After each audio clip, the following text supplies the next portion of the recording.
खुश रहो बेटा, शाद आबाद रहो। ये बताओ कौन आया था आज? वो दूर के कज़न थे मेरे। मैं कैसे पता चला था कि आपकी तबीयत ख़राब है, तो वही पूछने आए थे। अच्छा अच्छा, तो बेटा अंदर बुलाती ना। जी, मैं अंदर ही लेकर आ रही थी तो उनके ऑफिस से कॉल आ गई। कोई इमरजेंसी थी तो उनको जाना पड़ा। जानती हो, कभी कभी मेरा दिल चाहता है कि तुम्हें दुल्हन कह के पुकारूं। अल्लाह बख्शे मेरी सास मुझे कहा करती थी, लेकिन उस वक्त तो खैर बात और थी। अब तुम आजकल की बच्चियां कहाँ तुम्हें दुल्हन कहें।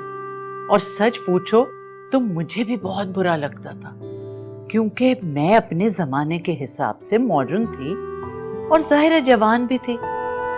तो वो बेचारी जब दुल्हन कहती तो मुझे बुरा लगता था, लेकिन अब जब मैं खुद उस उम्र को पहुंच गई हूं, बहुत अच्छा लगने लगा है। इन अल्फाज में बड़ी अपनाइयत थी, एक मान था, खुलूस था।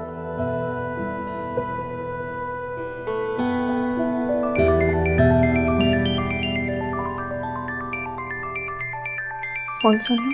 हाँ हाँ।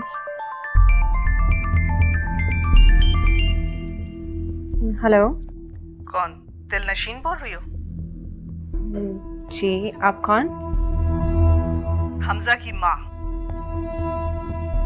जिससे घर तुम हर रोज उसको दाना डालने आती थी। सोमी आंटी कहती थी मुझे।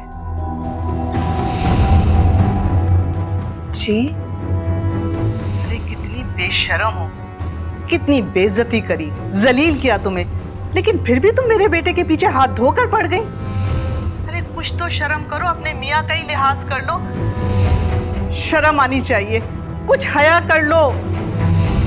लेकिन एक बात कान खोल के सुन लो, चाहे जितना भी मेरे बेटे ने तुम्हें सब सबक दिखाए हो, अगर वो भगा कर लाया तो याद रखना, रुल जाओगे, सड़कों पे आ जाओगे, दर दर की ठोकरें खाओगे। हम कभी भी एक भागी हुई लड़की को अपने घर की इज्जत नहीं बनाएंगे, समझी तुम?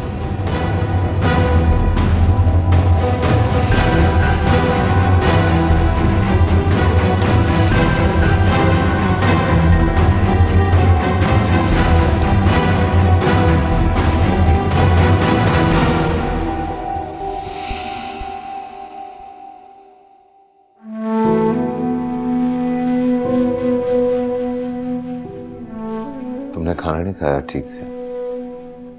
तुम ठीक हो? जी।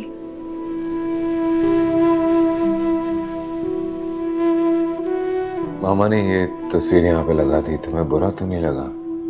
तस्वीर ही है।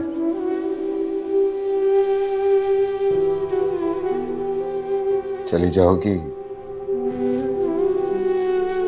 तो उतरवा के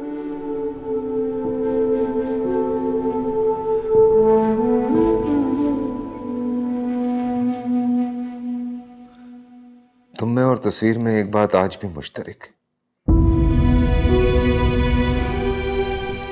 ये भी कुछ नहीं कहती। और ये